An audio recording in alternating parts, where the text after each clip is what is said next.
Okay, welcome everybody. We are restarting from where we left last time on Tuesday, which is in explaining the reasons why we find a volatility skew or a volatility smile when we look at the level of implied volatility for different strikes of options on the same underlying and the same maturity. We have discussed that when we want to motivate why we typically find on equity options and bond future options a skew structure, there are essentially two main reasons behind that. On one hand, the market doesn't trust the assumption on normality of returns, which is behind Black-Scholes model, assuming that price falls may be more likely. So there is a problem in having fat tails on the left-hand side of the return distribution that can motivate higher prices for put options. This is what we discussed here, saying when you price as a market maker or as a dealer an out-of-the-money put options, you don't want just to price with the Black-Scholes model because you don't trust the idea that returns are going to be normal. You expect that the probability of finding yourself in the left-hand tail is larger, and as a consequence you charge a higher premium, which eventually results in a higher volatility.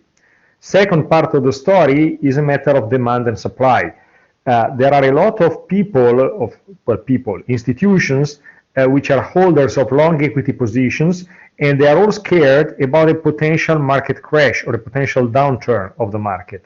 And as a consequence, they typically demand out-of-the-money put options for which there is high demand and limited supply. This creates an imbalance, driving put option prices up, and as a consequence driving out-of-the-money put options volatility up. So in the structure of the smile or skew, this is a problem that is impacting the left-hand side of the story. There is instead no similar problem for calls, whereas there is typically even just a slight excess of supply, so slightly lower volatilities, and therefore I have a volatility skew. We also pointed out that when a trader that is selling a 10% out of the money volatility, so for instance 10% out of the money option, such as an option which is here, is selling already putting in the price a higher volatility, it's also because people know that when the market goes down sharply, you typically have an increase in implied volatility. So if you wish, if I were selling a 10% out of the money put option, I know that if the market truly goes down 10% and I wanted to close my position, I would have to buy back the option I sold already with a higher volatility. And therefore placing a higher volatility from the very first moment I sell option is a sort of a partial compensation for this potential problem. Now, the next step that we have to make is to discuss what happens instead where I find the smile. And first of all, let me say that the typical case in which you find the smile is the case of currency options. There is also another case that I would not discuss in detail, I just mentioned, because we do not cover that in our course, which is the case of options where the underlying is an interest rate, such as LIBOR, Euribor, or the like. These options are called caps and floors, but we no longer discuss them in the derivatives course. But even for these options, you typically have a smile structure. Concentrating on currencies, why do we have here a smile structure? We can use the same arguments that we discussed in the case of equities, in the sense that on one hand this can be justified by looking at how the distribution of returns works, because here you can have extreme price movements, and it's movements, not falls, so it's just movements down or up of the exchange rate, which are typically more likely than what the normal distribution would tell you. And on the second reason, if we discuss a demand and supply argument, clearly we can have greater demand not only for out-of-the-money put options, but also for out-of-the-money calls, depending on which is the currency exposure that the institution can have. I'm going to explain again these two elements one by one. First part of the story, distribution story. If you look at the empirical distribution of a currency rate, you can often find something such as the one which is depicted in this graph. Incidentally, this is a graph from JP Morgan Risk Matrix technical document, which is, it was the first document historically explaining to the world how you could measure value at risk based on the variance covariance model. So I don't know whether after Andrea Sironi's course many of you have read the original document, but in this document, among other things, there was a graph such as this one in which they were considering an exchange rate. At that time it was the dollar against the Deutsche Mark, which is no longer existing, of course, log returns. But the key point is that the actual distribution shows fat tails, but the interesting part of the story is that you see fat tails on both sides. In other words, what this graph is telling us that on currencies you can often have fat tails both in case of downturns, of decreases of the exchange rate, and in cases of increases of the exchange rate. What is the consequence of that? The consequence is that you can have a need for correction of option prices both for out-of-the-money puts and for out-of-the-money calls. So when you look at the overall picture of the volatility pattern, if this is the at-the-money volatility, you not only need to have higher volatilities for lower strikes out of the money put options, but you also need to have higher volatility for higher strikes out of the money call options, because also the probability of having an up move is underestimated in this case. So this is a good reason why you can have a smile rather than a skew. If you look at the second argument, which is demand and supply, this is even more easy to understand for a very simple reason. If you think about it in terms of demand and supply perspective, clearly when you look at an exchange rate, think of the exchange rate of the US dollar against the euro, you have agents who are scared about a potential fall of the US dollars. And a good example, for instance, could be a European Union exporter that is exporting his goods in the United States, but he's producing fully in the European Union, so his costs are totally in euro, whereas a share of the revenues are in US dollars because he sells in the States.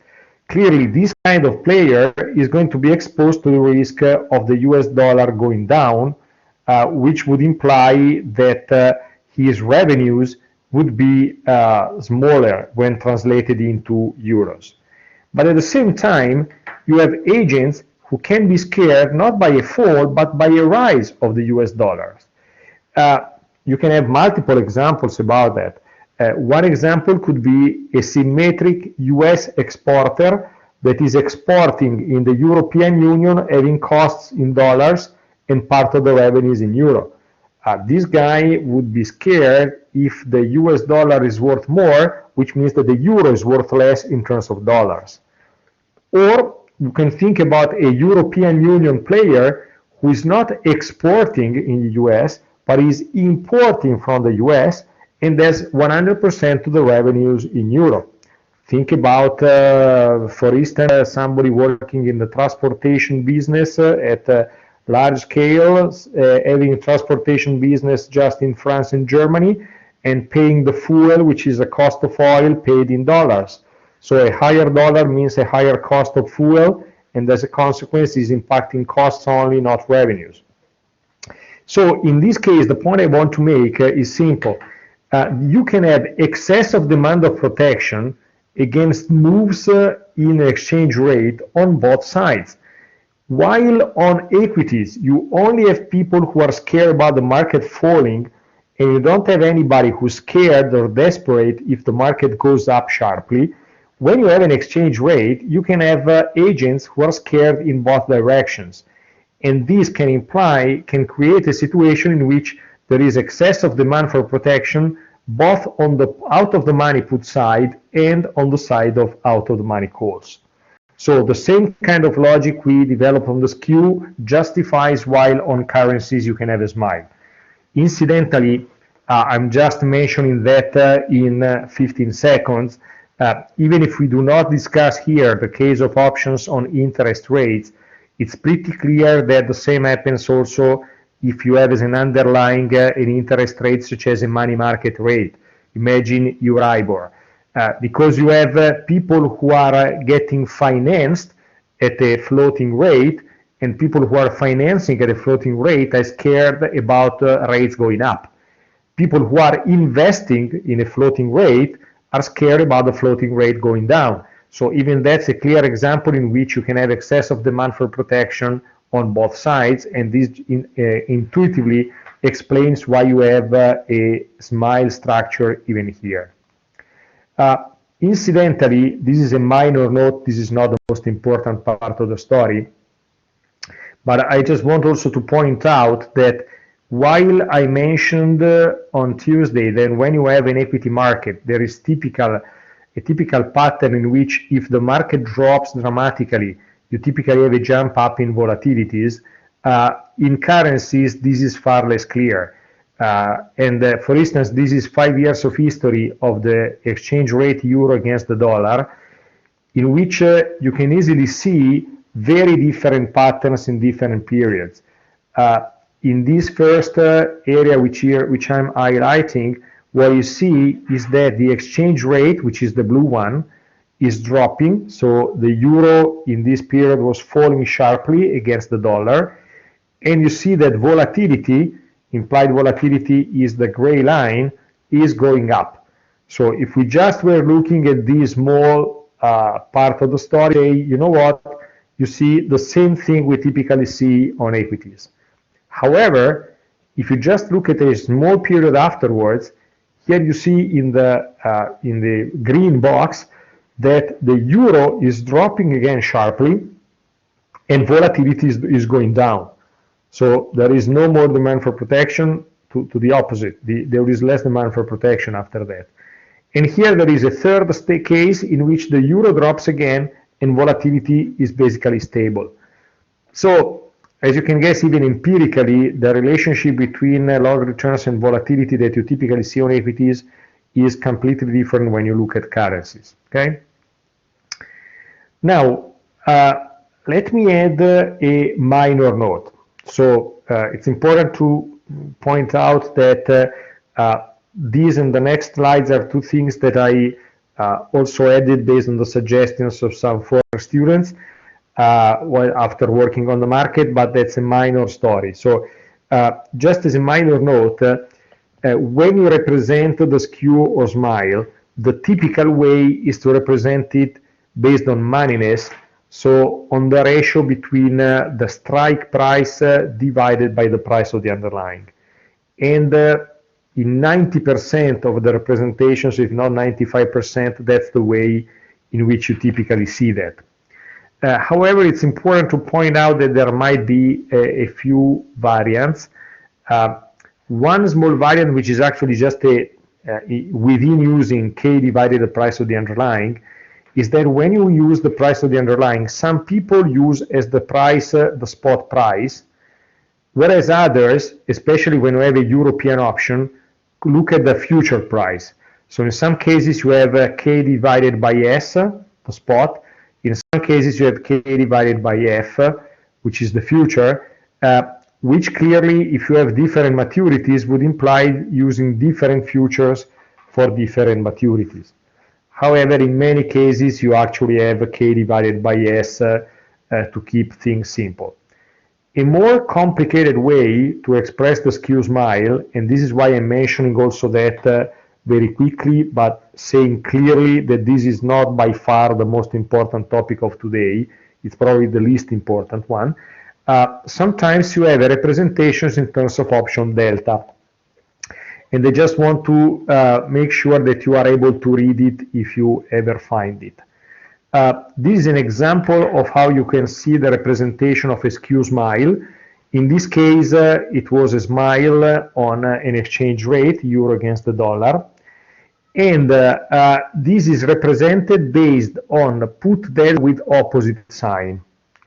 Translation: when you see 50, means 50%, this is the options with a delta of minus 0.5. When you have 80, what you see here is the case of put options with a delta of minus 0.8.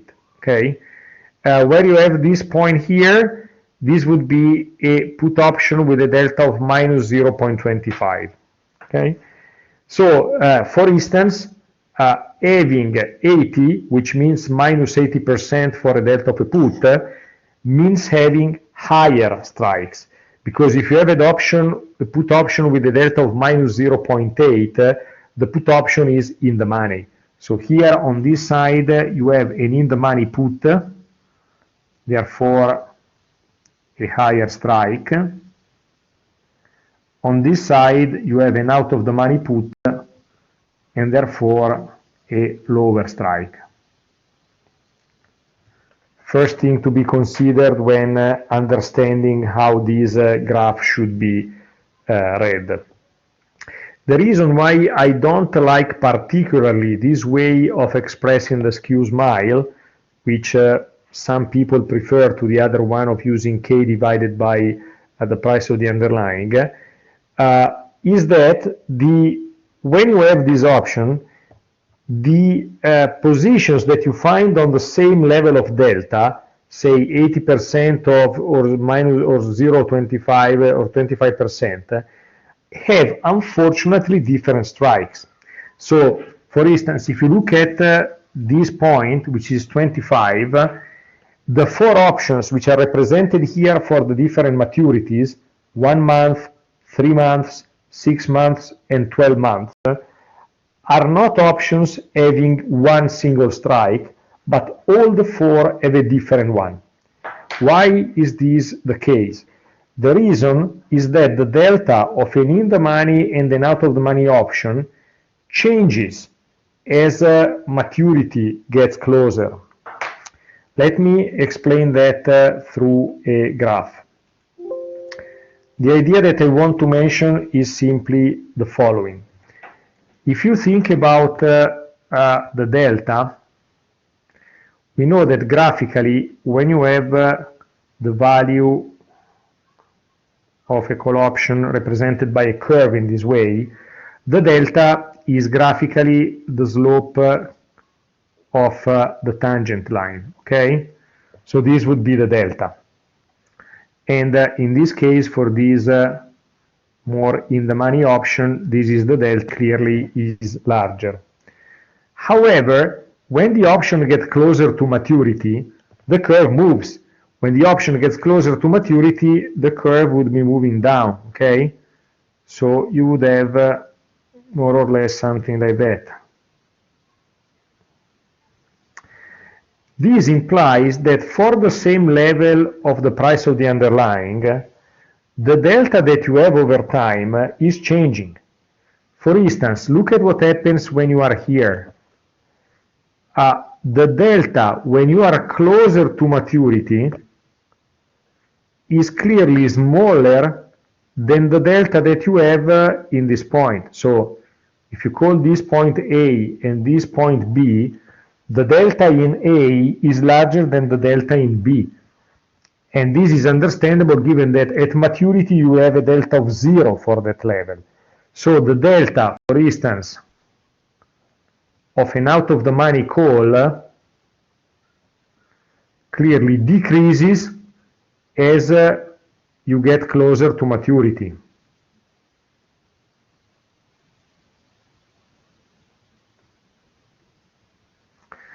Specularly, on the other side, look at what happens when you are here and at the money. Sorry, in the money. Here, apart from my questionable drawing abilities, I think you might get the sense that you have a delta which is clearly here, say, for instance, 0.7, But as the option gets closer and closer to maturity, in a point in which eventually at maturity you are going to have a delta equal to 1, here the delta is going to increase over time. So the delta of the in-the-money call would be increasing as you get closer to maturity.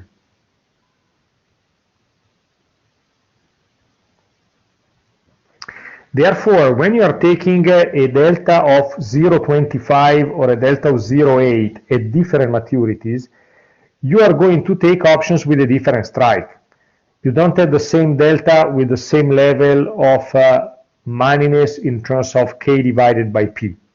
That's the point I'm making. So the difficulty in reading correctly this type of graph is that for any given level here, you have different strikes behind it. The only case which is more or less stable is that when you have a 50% delta, you always have the add money option. So here the strike will be the same, but it is not going to be the same for the other ones. Okay, but in this case, as I was saying, this was a minor note. It's clearly written also in the title of the slide, just to make sure that you can possibly read also more complicated skew smiles made up and written in this way. This is not my suggestion if you have to communicate the data about the skew or smile with anybody else. My suggestion is to look at K divided by the price of the underlying, which is the greatest and more the clearest and more widespread way of talking about the smile. Second part of the story. We know that volatilities differ not only based on the strike, but also based on maturity. So we have a volatility term structure. This is something that we were discussing a bit already when talking about volatility spread trading strategies last Tuesday. The idea is that we can have a graph in which we have on the y-axis the level of at the money implied volatility, and we can have time to maturity on the other axis. So imagine this is 1 month, this is 3 months, this is 6 months, and so on and so forth. And potentially these term structures, so the relationship between maturity of the option and the level of implied volatility, can take any form. So you can have both an increasing, such as this one, term structure, when as maturity increases, you find higher and higher implied volatilities, or decreasing structures, such as this one. Okay? Anything can possibly happen. It depends essentially on which are the expectations of the market for what is going to happen in the short term as opposed to a longer term. So you may have that the next 3 months are clear, then there's going to be an election which is going to make the situation on the US market more complicated. Imagine you were, say, mid of last year, knowing that you had 6 months of Trump presidency, and then it was unclear whether you can have a change in the presidency or not, and therefore a change in the economic policy as well. So based on that, you can have first 6 months with lower volatility, and then following periods incorporating a higher volatility. Or you can have a number of situations in which the position goes the other way around. One point which is important is to point out that typically short-term implied volatilities can fluctuate more than long-term ones. So a 1 month volatility, 1 month implied volatility as a minimum and maximum, which can fluctuate much more than what you can see over a volatility, especially for a 2-year, 3-year horizon. That's pretty understandable. When you have a 2-year implied volatility, the market is making an estimate of going to be the average implied volatility for a period of 2 years. You can have 1 single month in which the market is crazily volatile or instead super quiet. But if you increase the length of the period, it's hard to think that the market is going to be crazily volatile for 2 years in a row or tremendously quiet for 2 years in a row. So when you see, for instance, that the VIX goes to 80%, to 80, which means that volatility over 1 month in the US is 80% implied volatility, you can't expect that in the same time there is a prediction of 80% volatility for 2 years or 3 years. Okay, so exactly as on interest rates, a 1-year rate or a 3-month rate is more volatile than a 30-year rate, because a 30-year rate is a sort of average of future rates over a very long period. The same happens with volatility. Incidentally, an idea that I also want to add to what is in the slides, to tell you something more on this, is that one analysis that helps also to understand this idea is the analysis which is known as the analysis of volatility cones.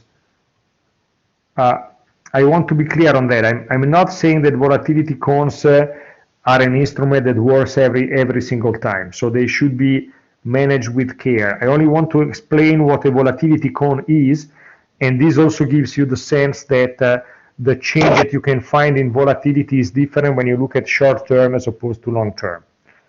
When you have a volatility cone, you have a graph in which you on the x-axis the maturity of the option, and on the y-axis what you put is the volatility, with a note that some people take into account historical volatility.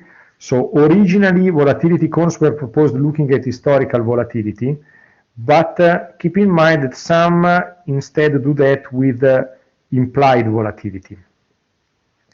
And what you do for different maturities, so imagine 1 month, 3 months, 6 months, say 1 year, and maybe even more, so you can go up to 5 years, however you want, depending on the data that you have, is to make a graph in which you first look at the minimum volatility that you had over that period, and then you look at the maximum volatility that you have over that period. So, for instance, imagine you do this based on historical volatility. What you would be doing is that you take, of course you have to take a past period to be considered. So, for example, you take as a sample the last 2 years or the last 5 years. This is totally subjective, so it's up to you to decide which period you consider. Imagine you take the last 2 years, and if you do that on historical volatility, you would put here the lowest possible value of volatility that you find in the log returns of the underlying over a 1-month horizon. Imagine the lowest value ever was, say, 15%, okay? And this would be the maximum value of historical volatility that you have observed over a window of 1 month. Imagine that's 65%, okay? This is what you do if you do that with historical volatility. You look at windows of different size, so 1 month, 3 months, 6 months on a rolling basis, and then just you take the minimum and the maximum historical volatility. If instead you do that based on implied volatility, which is not the original formulation of volatility cone story, but some traders prefer to do that with implied, you would look at the last 2 years, and you would look at 1 month implied volatility of options that were traded on the market, and what you put here is the minimum or the maximum of the level of implied volatility of traded options that you have observed. Independently on which of the two solutions you're going to find, you typically find a cone structure, so something where the maximum and the minimum of volatilities, it becomes closer when you are on a 1 year or a 2 year horizon as opposed to 1 month.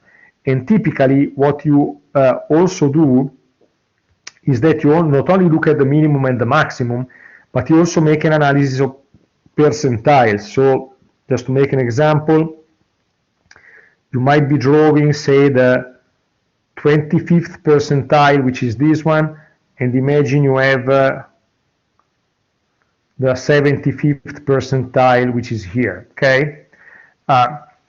This kind of analysis is typically used by some traders when they want to check whether the current level of volatility is particularly high or particularly low relative to historical standards. So imagine that the current volatility is here over a 1 month horizon, and imagine that the volatility over a 6 month horizon is here. The judgment that you can make, if you look at this, is to say, look, the 1 month volatility seems high, is probably higher than the median, fine, but is not so extreme, is even within the 75th percentile of the distribution of volatilities, historical or implied, depending on how you build a cone, I've seen over the past 2 years for that level. Whereas instead, for instance, the 6 month volatility, which is in the top 25% level of volatility, and if you make more percentiles, you can be even more precise, is truly particularly high. So maybe I tend to have more an expectation that the 6 month volatility would tend to drop. Clearly, the big caution that you should have in making this kind of reasoning is that this is with a comparison with history. So the choice of the past period is particularly critical, and also you must ask yourself seriously whether you can take the recent past or the more distant past as a benchmark. So just to make a super clear example, I don't think that anybody has, when he or she has seen volatility picking up to incredibly high levels when the COVID pandemic exploded, has been using the cones saying, look, is this 80% 1 month volatility high or low as opposed to the historical standard of the previous 2 years? Because clearly you were in the evidence of something completely different in terms of economic conditions from the previous years. So at most, somebody may have checked what was happening during the Lehman crisis, at most, if they wanted to make a comparison. But clearly, you can't compare the previous period to what is happening if you have some incredible big change going up in the market. As another example, there were a lot of people trading using volatility cones on the Bund future options and French government bonds future options, even in the 90s. But when there was the creation of the euro, they basically burnt every sheet of paper on which they had volatility cones before, because clearly with the creation of the euro, the behavior of government bonds was completely different from before.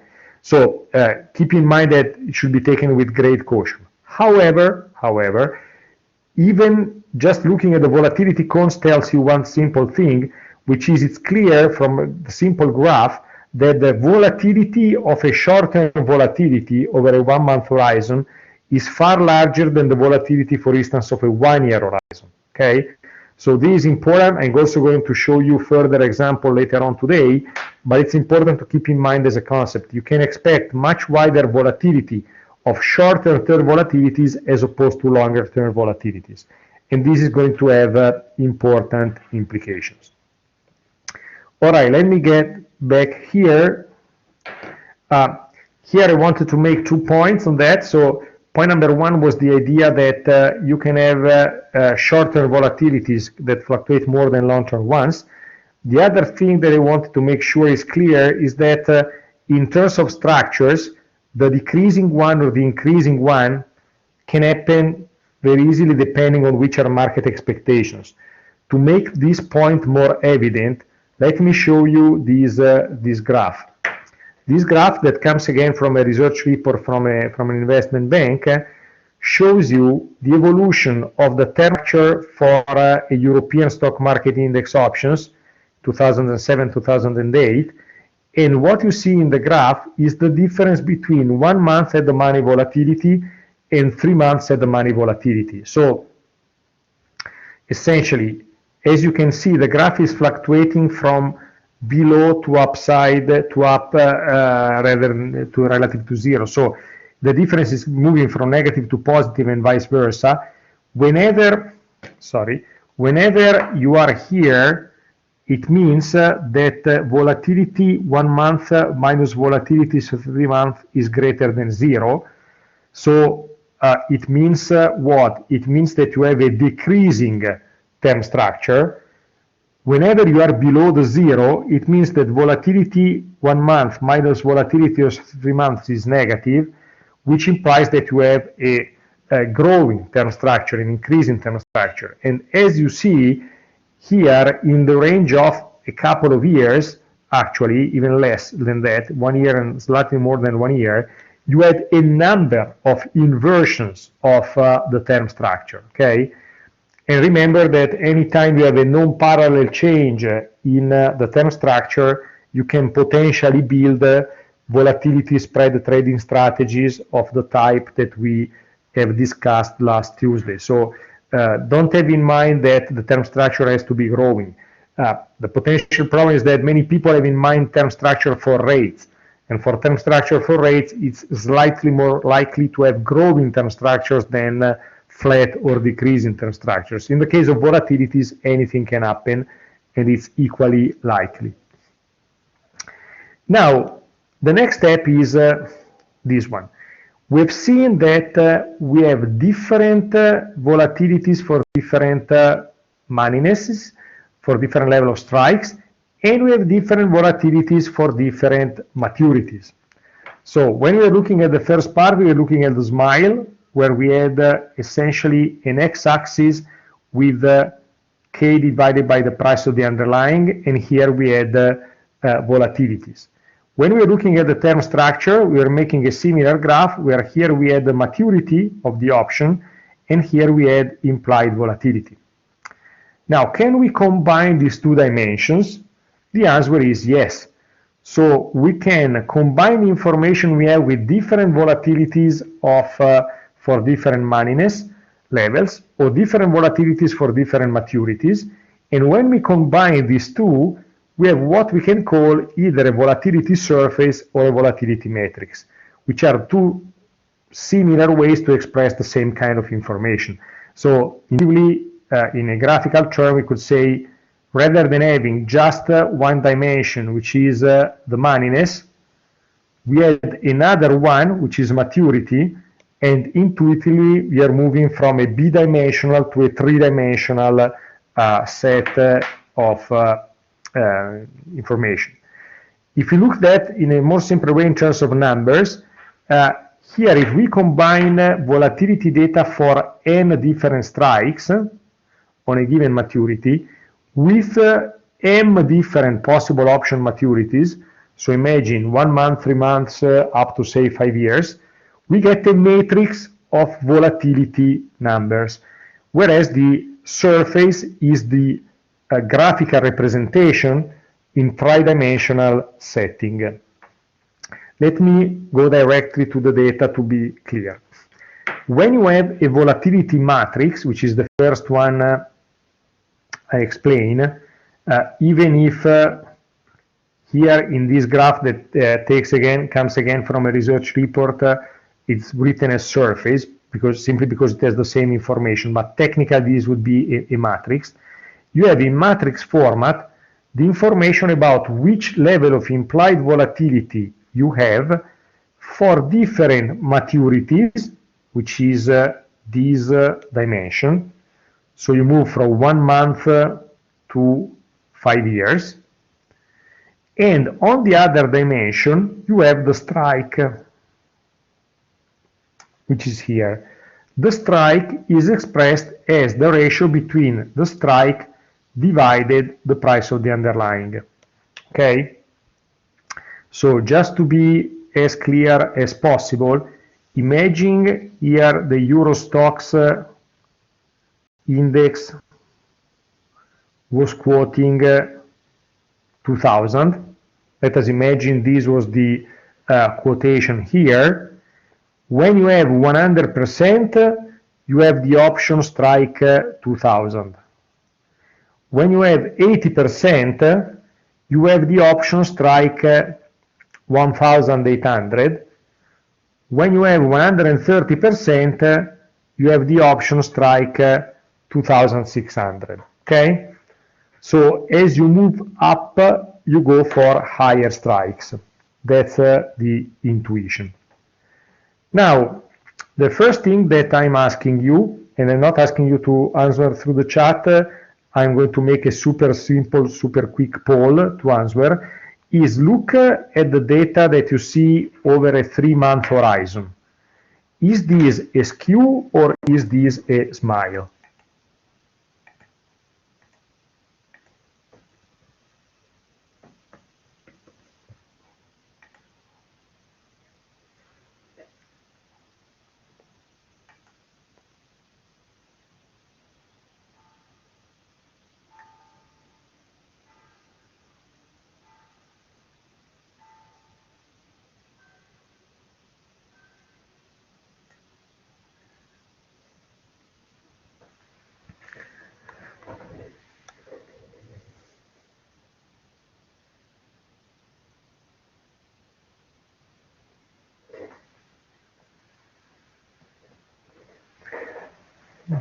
Okay, let us see how we can answer. What is happening here is when we move up, we are moving from lower strikes to higher strikes, okay? So here, what we can see is that when I move from low strikes to higher strikes, I have a systematically decreasing level of implied volatility. The higher the strike, the lower is volatility. In order to have a smile, I would need that after having fallen to 39, volatility starts growing again when I move from higher strikes, which is not happening, okay? So in this case, I'm going to have a skew. Second question is compare different maturities. For instance, compare 3-month or 1-month maturity with a 5-year one. In which of the two cases do you have a steeper skew? Again, answer through the poll.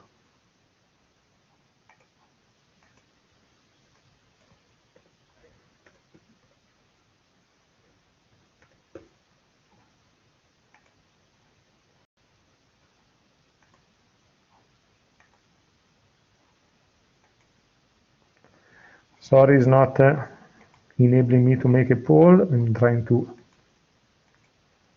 Okay, I'm retrying. Very simple one.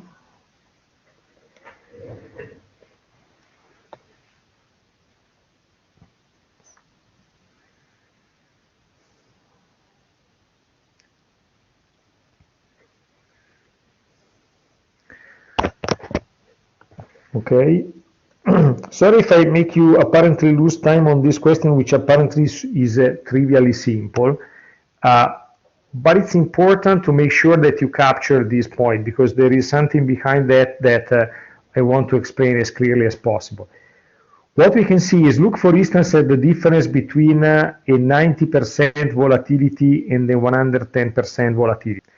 The difference that we have over a 3-month horizon is about 8.8% if we compare these two numbers. If we compare the same two levels, 90% and 110%, over a 5-year horizon, we only get a difference around 2%. So what I see is that the skew is tremendously steeper on shorter maturities.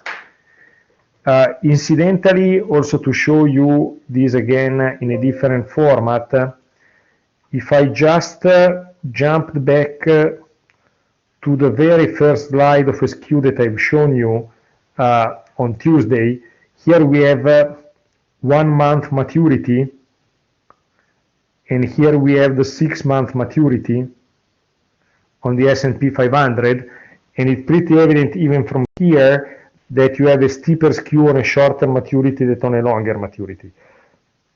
This is what happens systematically. And there is going to be a reason for that that I'm going to clarify super soon.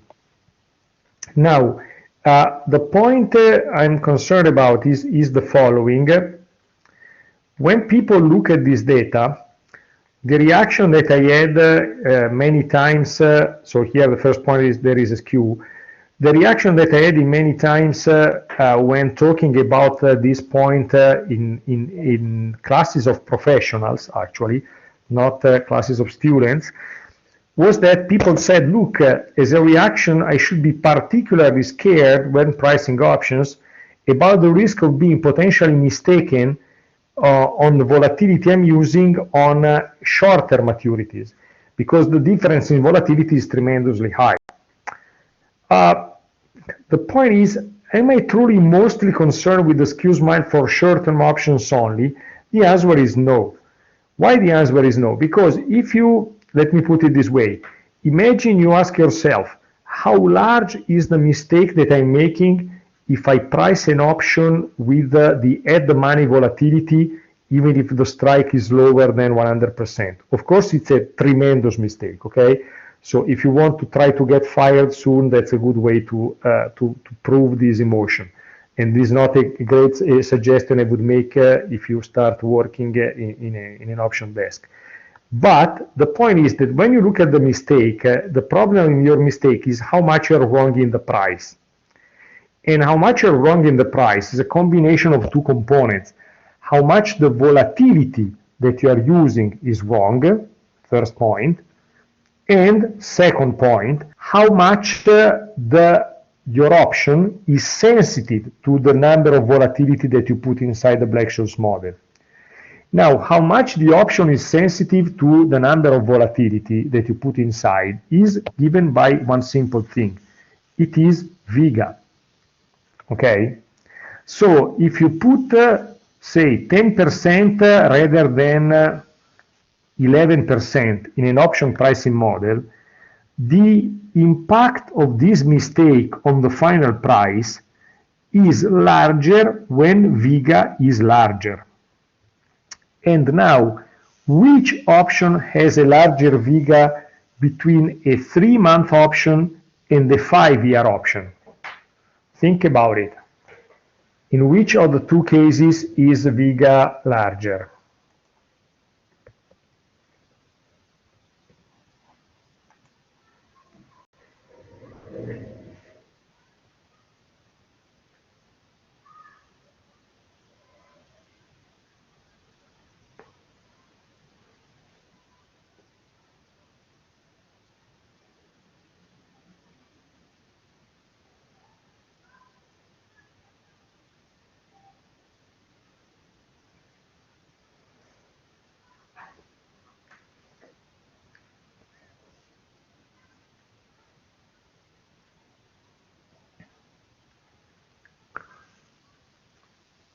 All right, let us see these together. Remember how the graph of the VIGA works.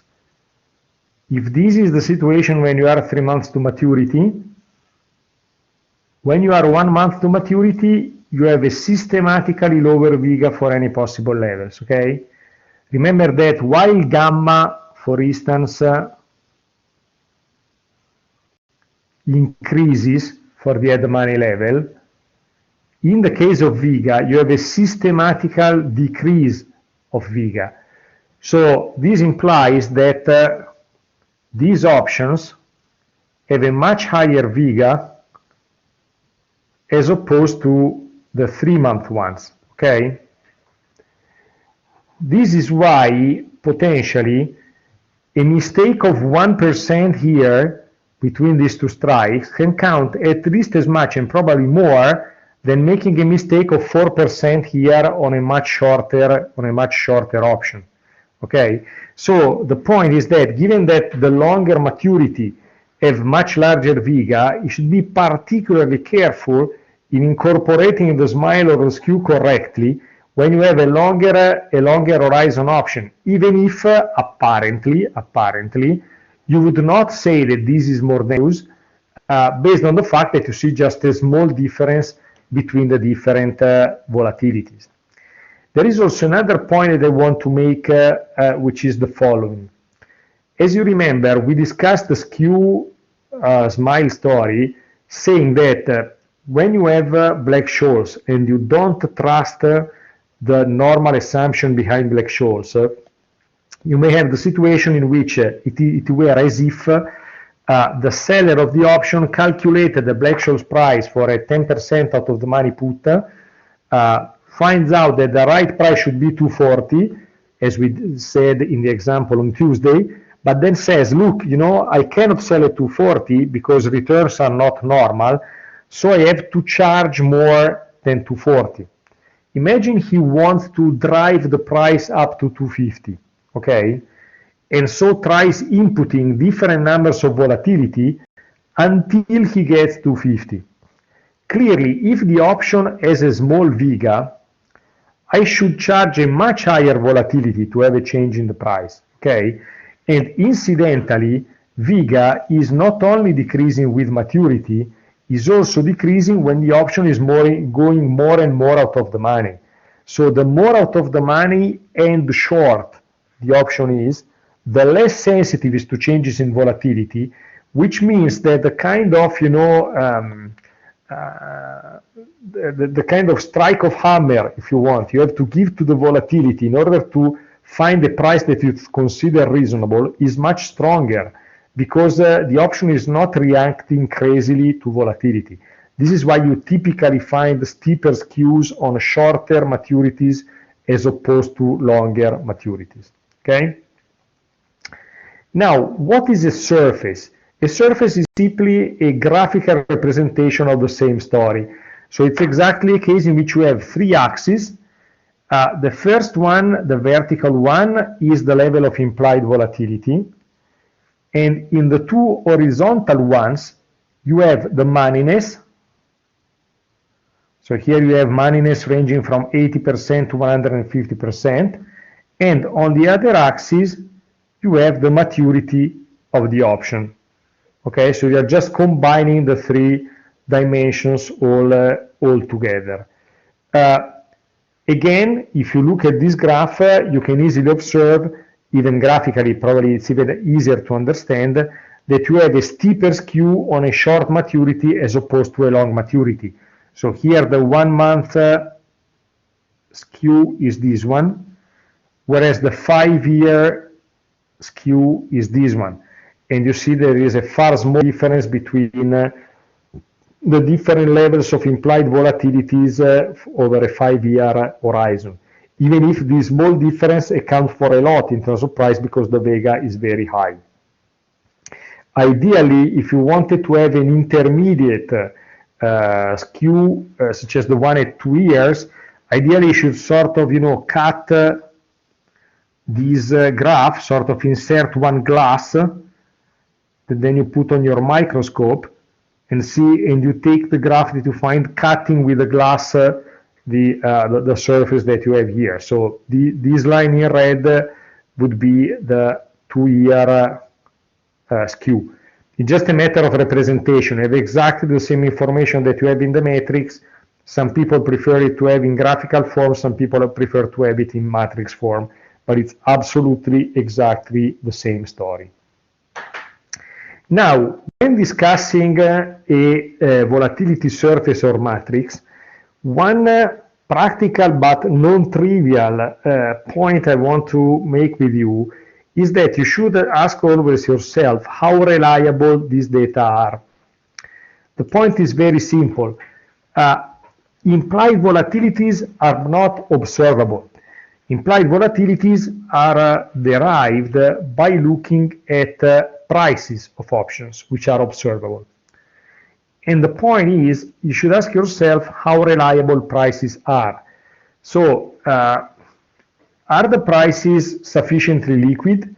And second, how exactly this volatility is being calculated? In this page, you have a Bloomberg page in which you see on the S&P 500, this is a maturity of options on the S&P 500 US index. For different strikes, you have the levels of the prices that you would truly observe on the market. That would be bid and ask prices for calls, bid and ask prices for puts. So you don't even have one price, you typically have two, the bid and the ask. And so one thing that, for instance, is nice to understand is the reported volatility that you see is what exactly? Typically, it's an average either of bid-ask volatilities. So for instance, the volatility for this level is a simple average of these two. Or it can be a volatility which is extrapolated by the mid price. So you take the average between 39.70 and 40.30, you say that the mid price is 40 sharp, and then you extract the implied volatility, which is implied exact 40. And second thing, this is only the call part. Then you have the put part. So what you are taking is based just on calls, just on puts. You take the calls when they are out of the money, you take the puts when they are out of the money, or you make an average of every call and every put for the given strike. Clearly, you find out different numbers, okay? And depending on how liquid the call versus the put market is for that strike, you find better or worse, more or less reliable volatility matrices. On top of this, which is a very technical point, one thing which is easier to understand and even more important is that you should ask yourself how liquid options are and therefore how reliable prices are. Just to make an example, you may be tempted to see this matrix, so this surface of this matrix, and think that every number in the table is equally reliable. Now let me just point out the attention to one price that I consider to be extremely likely to be unreliable. Look at this number here. This report says that for a 1 month horizon, the 150% strike option has a volatility of 22%. Okay? Now, this number derives from the quoted price of an option that has a strike price 50% higher than the current level of the index. Okay? So imagine the Euro Stoxx index is trading 2000. This is a strike 3000. Okay? I don't know how much trading you've done on the equity market, hopefully totally zero, because this is not something you should do on your own, maybe later on if you work, but not with your own money, especially when a student. But it's quite intuitive that the chances that in 1 month, an index makes plus 50% is pretty small, to be mild, okay? As a consequence, it's extremely unlikely that this contract is actively traded, okay? And probably it's not even traded on a 3-month horizon. So, for instance, that price, and probably also the ones relatively close to it, are probably going to be tremendously unreliable, simply because they are options which are not truly traded, okay? Similarly, options on very long maturities, 1 year or more, are typically in which you don't take data from a traded market, because there are no traded options with such maturities.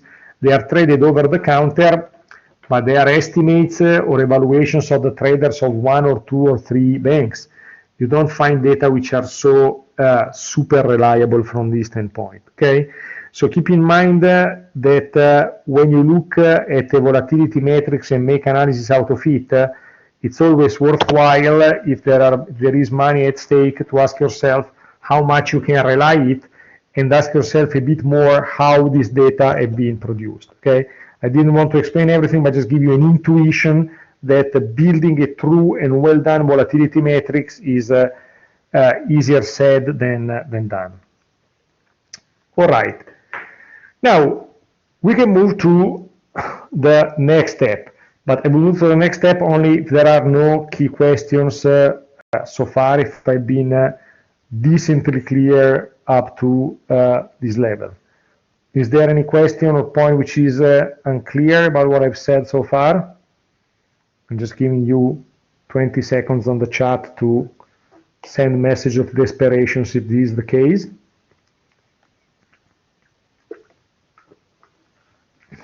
Okay, so the next step is understanding what happens in terms of dynamics.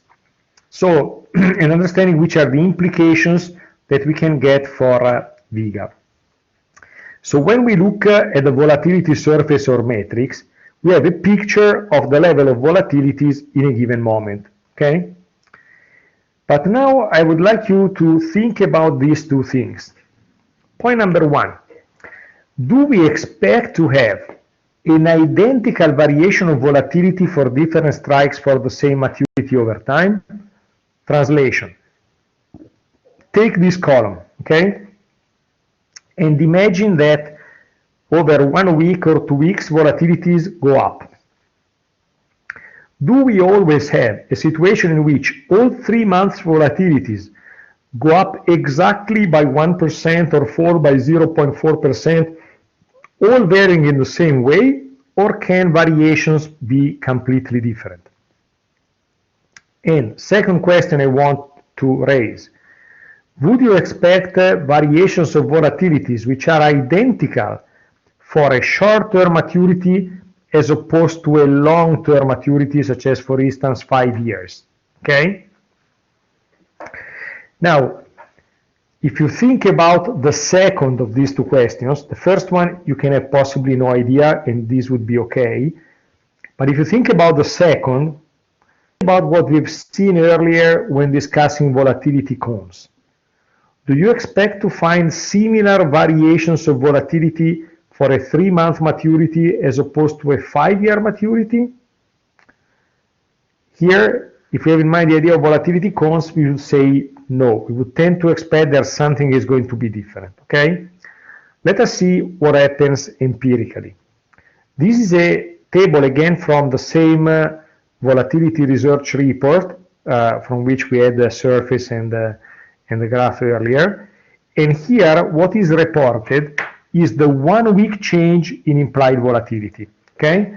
So, the difference in the volatilities that were in this table as opposed to the volatilities of 1 week before. First thing I want to show you is look what happens, for instance, on the 3-month horizon. On the 3-month horizon, you do not have the same change in volatility. You have a larger change in volatility for lower strike options, then a 2.4% change for the at the money option, and then gradually decreasing changes in volatility for higher strikes, okay? So clearly the change in volatility is non-parallel, is not identical for all the different measures. Incidentally, let me ask you one small extra question. I'm not totally sure about the answer, but it's terribly likely. Given the typical pattern of reaction that we have seen between changes in the market of the underlying and changes in volatility. Here we had a between +2 and +3% change in volatility over 1 single week, which is non-trivial, okay? So it's not crazy, but it's clearly relevant. Probably, what is the most reasonable guess you can make about whether in the previous week the market had gone up or down? So do you expect this to happen more easily if the Euro stocks had went up or down in the previous week? Think about it.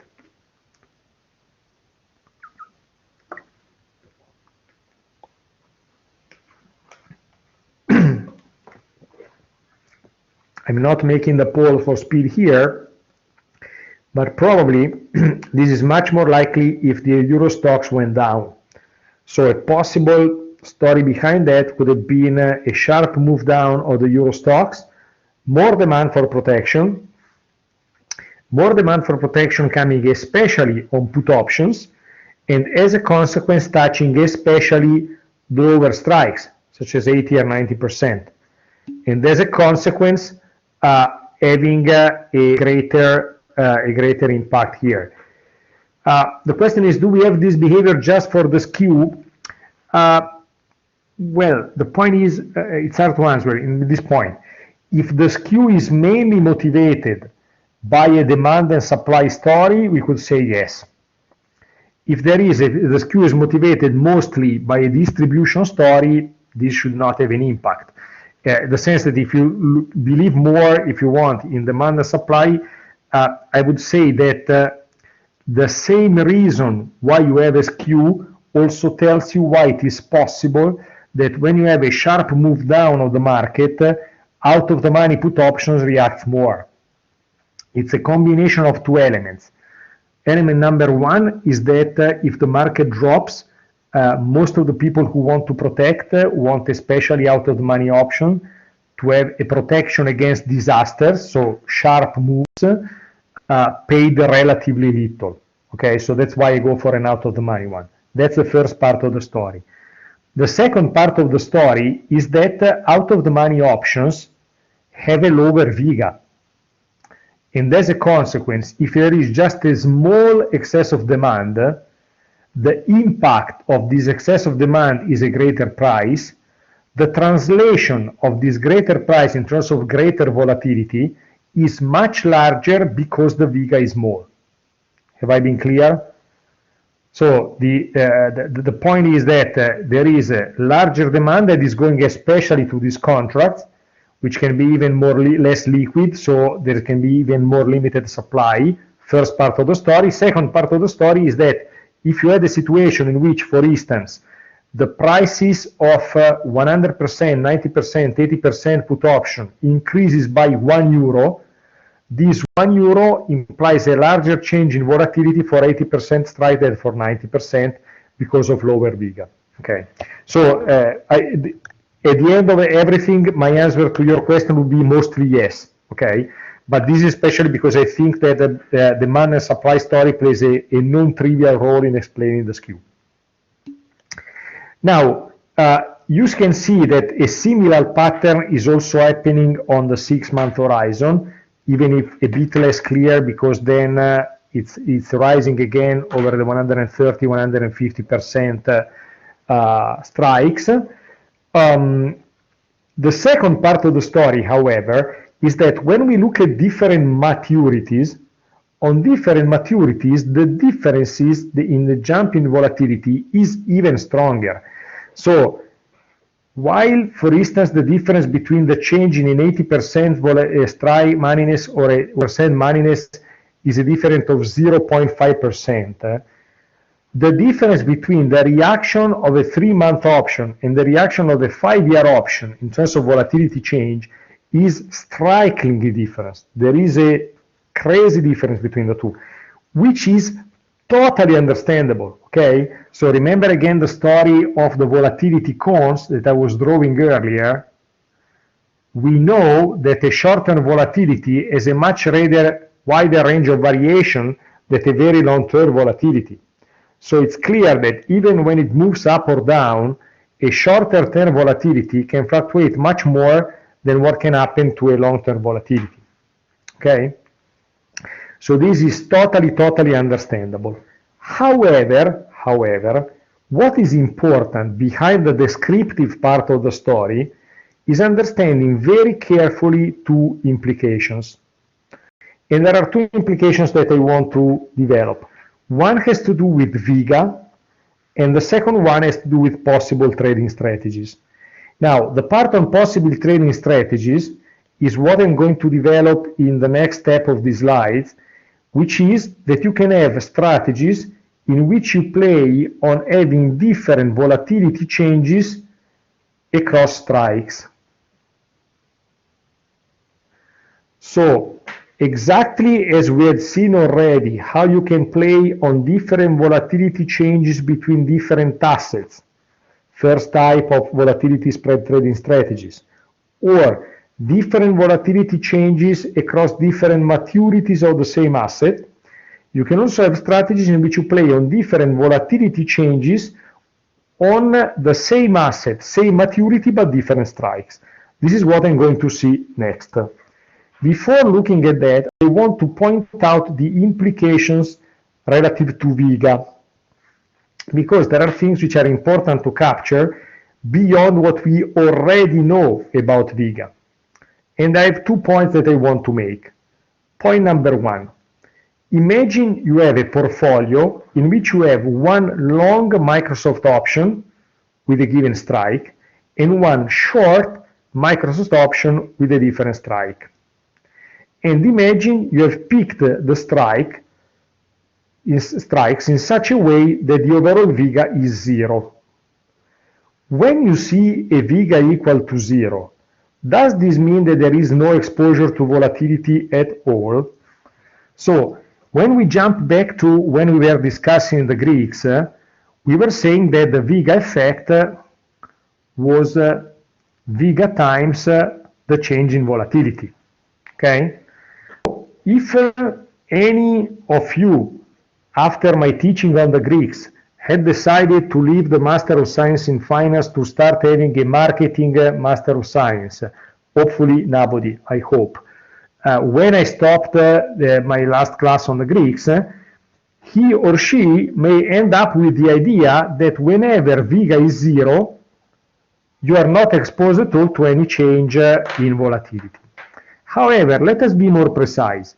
Imagine you have these two contracts, 1 and 2, with strike 1 and strike 2. The change in the market value of the first position is the Vega of the first option multiplied the change in the volatility of the first option. The change in the market value of the second position is clearly given by its Vega multiplied by its change in volatility. Even if the two Vegas are equal and opposite, so even if Vega 2 is exactly equal to minus Vega 1, which is the simple condition that you need in order to make sure that the overall change in the market value of the portfolio is zero? In which case this happens? Only if these two changes in volatilities are identical. So the total effect is zero only as long as the two changes in volatility are exactly the same.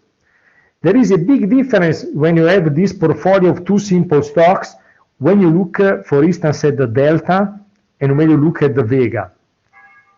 Because when you look at the delta of option 1 and option 2 tells you how sensitive you are, to the price of Microsoft, okay? And luckily, you have only one price of Microsoft, thanks to God, not two different ones. Instead, on volatilities, you have an exposure on volatility sigma 1 of the first option and an exposure to volatility sigma 2 of the second option, and unfortunately, you are not sure that delta sigma 1 and delta sigma 2 are going to be identical. Whereas instead, if you have, say, a zero delta, then there is no exposure from the point standpoint apart from gamma, because you have only one delta P, which is the same for both options, okay? So what I'm saying, in other words, is that having a Vega equal to zero does not imply that you have no exposure to volatility whatsoever. It simply means that you are not exposed to volatility as long as all volatilities change in the same way. As long as you have a parallel change of implied volatilities. So for instance, if your volatility skew is made up in this way, so here you have implied volatility and here you have the moneyness, and it goes up in just a parallel fashion so that every delta sigma is identical, it's moving all up or all down by say 1.2%, then a zero Vega implies a zero effect. However, even if you have a zero Vega, if there is a differentiated change in the implied volatilities of all the individual positions, in this case you remain exposed. A zero Vega does not protect you fully because you remain exposed to the differentiated change in the different volatilities. Should you be surprised about it? The answer is no. If you think about it, this Tuesday, we were discussing precisely volatility spread trading strategies, imagine the ones across different maturities, in which we had a zero Vega, but we were precisely playing on different changes in implied volatility. So that's absolutely okay. That's the first point to be captured. Second point to be captured, given that the difference in Vega is particularly strong among different maturities, one thing that typically desks of options do is that if they trade options with very different maturities, they typically need to break down their Vega by maturity bucket. So on top of calculating what is the overall Vega, they look and say, look, which is our Vega only for short-term options, say below 3 months? Which is the Vega that we have if we only consider the options between 3 and 6 months? Which is the Vega that we have only for options between 6 months and 2 years? Because this tells you better which is the exposure that you have for each bucket. So in this case, for instance, you have an overall positive Vega if you look at this number, okay? And you would tend to say that with a positive Vega you make money if volatility goes up. But, for instance, what happens if you have the volatility that goes up only in the short term? So you have an increase in volatility where, for instance, volatility for short-term options goes up a lot and volatility for longer maturities goes up by very little, okay? If you had an increase in volatility of plus 1.5% here, an increase in volatility of just 0.6% here, an increase of volatility of 0.2% here, you are not so sure that you truly make money, okay? Because you have a very large Vega here, negative, where you have a very large shock, okay? So this is why breaking down by maturity is tremendously important. So on Vega, I wanted to make 2 points. Point number 1, Vega equal to 0 doesn't mean you are fully protected by changes in volatility. Vega equal to 0 means you are protected by equal changes in all volatilities. Whenever you have uneven changes in the different volatilities of your portfolio, having a 0 Vega means lower exposure, but still you remain exposed. First point. Second point, given that changes in volatility differ a lot across maturities, if you have options with different maturities, especially over 3 or 6 months, you typically systematically break down Vega by maturity bucket. You cannot just look at the total Vega of your portfolio because it would tell you very little about your exposure.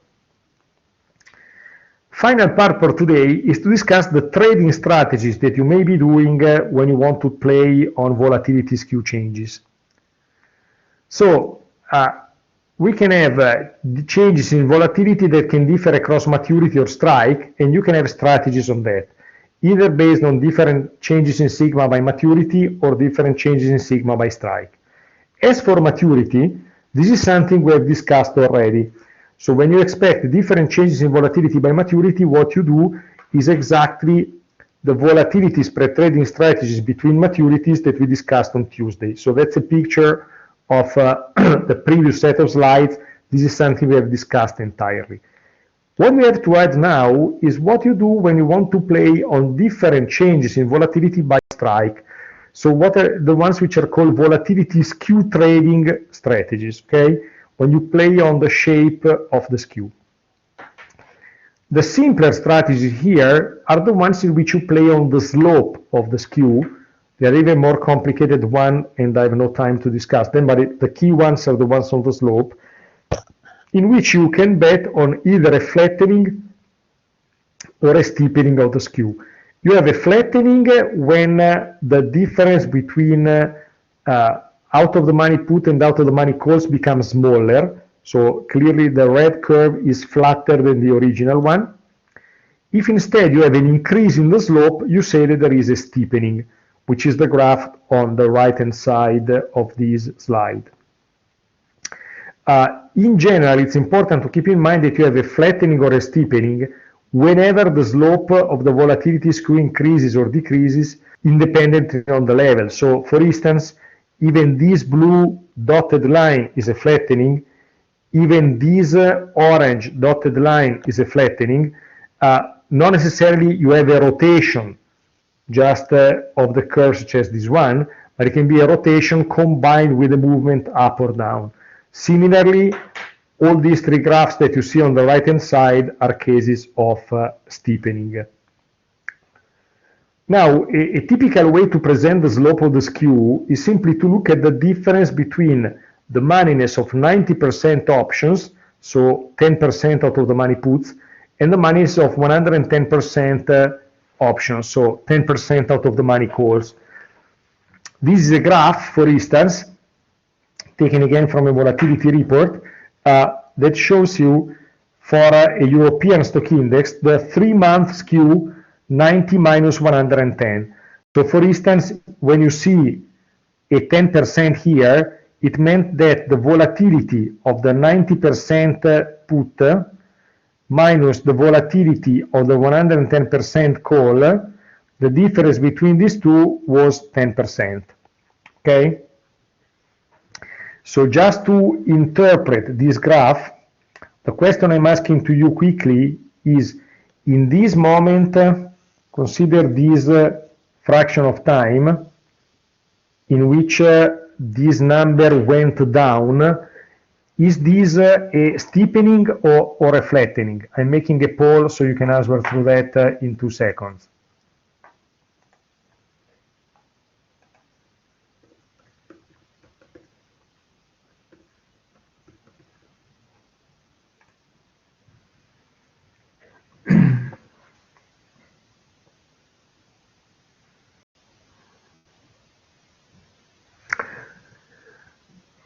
Okay, the idea here is that imagine this is the initial skew. Here what is happening is that the difference between, say, 90% and 110% is becoming smaller than before. So this must be happening if you have a flattening, okay? So this will be a flattening. For instance, this case here, in which you see an increase in this number, would be a case of steepening, okay? Now, the two typical strategies in which you can profit from changes in the slope are called the long and the short risk reversal.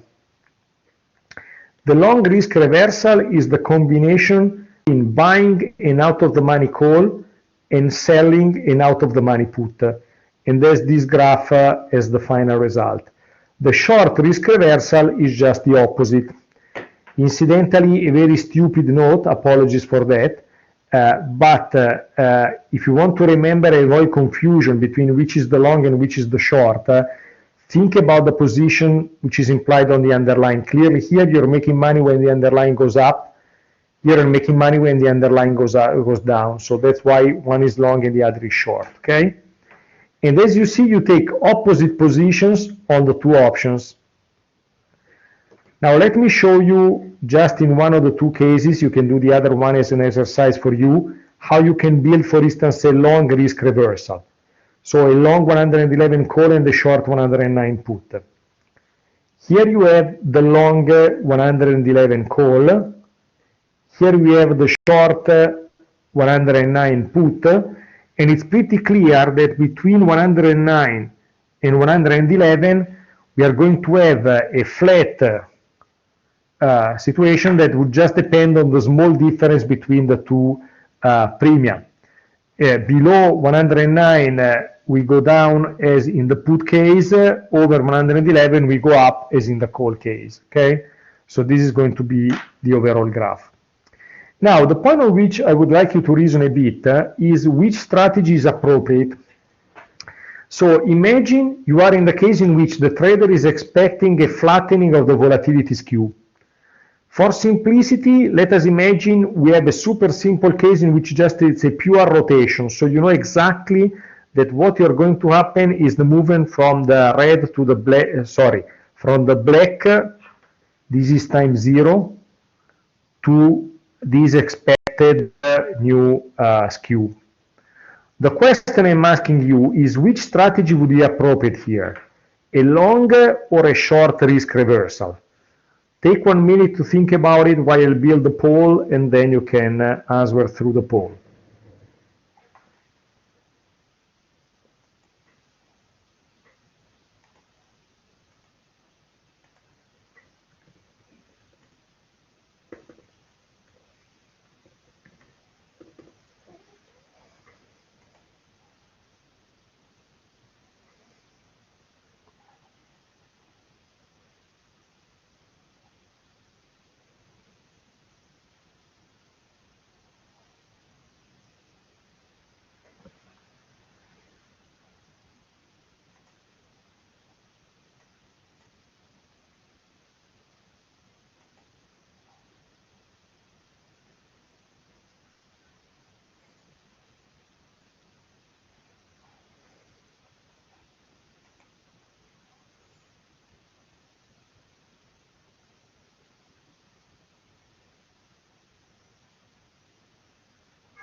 Okay, let us try to reason together how we can answer to this easily.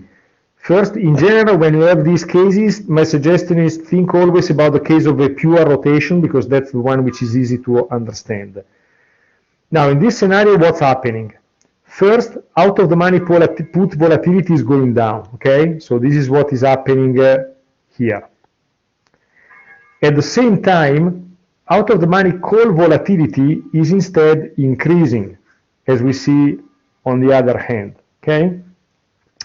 As a consequence, think about the VIGA position that you want to have. If out of the money put volatility is going down, you would like to be VIGA negative on puts and VIGA positive on calls whose volatility is going up, okay? Now, in which of these two cases are you VIGA negative on puts and VIGA positive on calls? When you sell puts and buy calls. So the right thing to be VIGA negative is to being short the out of the money put. The right way to be VIGA positive on calls is being long the out of the money call. So the long risk reversal is okay, the short is not. Okay, that's the way to answer. Second question, imagine now you still think there is a flattening, but you do not know exactly which of the three cases depicted here would materialize. So you don't know whether the new skew is going to be 1, 2, or 3. Which characteristic should the long risk reversal have so to make sure that you make money in all the three scenarios? Think about it for 10 seconds, even without answering if you want on the chat, or if you want you can answer on the chat.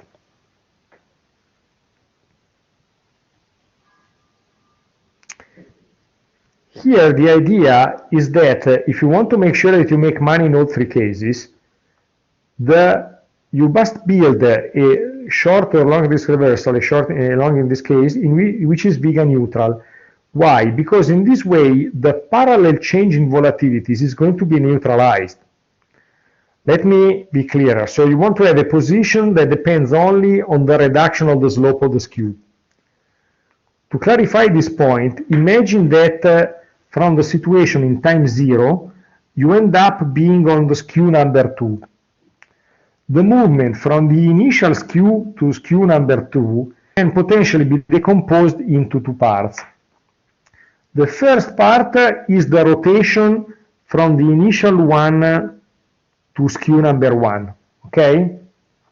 In this rotation, as we have seen, we clearly have a profit, because we are short put options where volatility is going down, and we are long call options where volatility is going up. So it's super clear that here we are making money, no question about it, okay?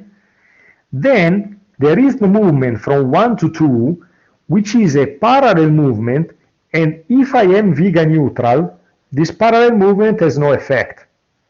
So I'm keeping the profit from the rotation and nothing is happening when the move is going up. So clearly I'm making money in all scenarios. Now, a few final comments on this. First, when you want to have the strategy as clean as possible, it's important also to make the strategy delta neutral. Because clearly, if you look at the graph of, say, the long risk reversal, which works in this way, it's pretty clear that the long risk reversal is not delta neutral, okay? It's super evident that it's delta positive. So in the long risk reversal, you should sell a bit of the underlying, whereas in the short risk reversal, you have to do the opposite. Point number one. Point number two, here I've described the flattening. If you had a steepening, you should just invert the strategy. Point number three, typically here you are based, the big deals are based on changes in the 90%, 110% difference, which help having a VIGA neutral because they have symmetric strikes against the current level, okay? But potentially in the less common case in which we have a very clear view on which precise, say, steepening or flattening is going to happen, the position may be intentionally non-VIGA neutral. So as the last question for today, imagine that you expect a move from the initial skew, which is the black curve, to skew number 2. So you have a combination of a steepening plus a move up of the skew. In this case, would you prefer a Vega positive or a Vega negative short risk reversal? You can answer through the chat if you want.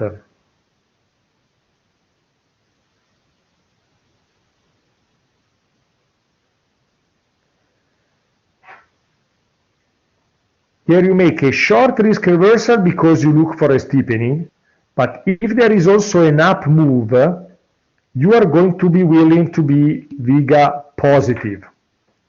Because if you are Vega positive, this is what makes you make money if there is an up move, okay?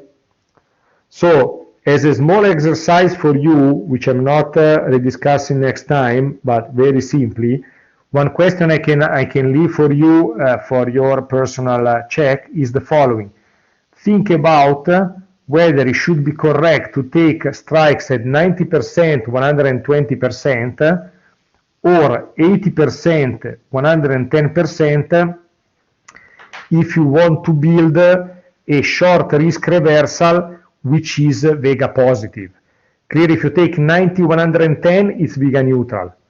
If you take 90, 120 or 80, 110%, it's going to be either Vega positive or Vega negative. Think about which is the right one. The best thing is to say, first, how is a short risk reversal done? Which is the put, which is the call, which is the long position, so Vega positive, which is the short position, Vega negative, and then you can answer easily. Okay. Next class, we are going to first see a few extra examples and an extra example of trade by an investment bank based on the skew.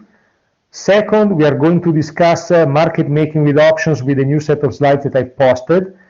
And third, if we have time, as I think we are going to have, I'm going to start with swaps. So please look at the slides I'm going to post also in the weekend on Blackboard. Thank you, have a nice evening, and see you next week.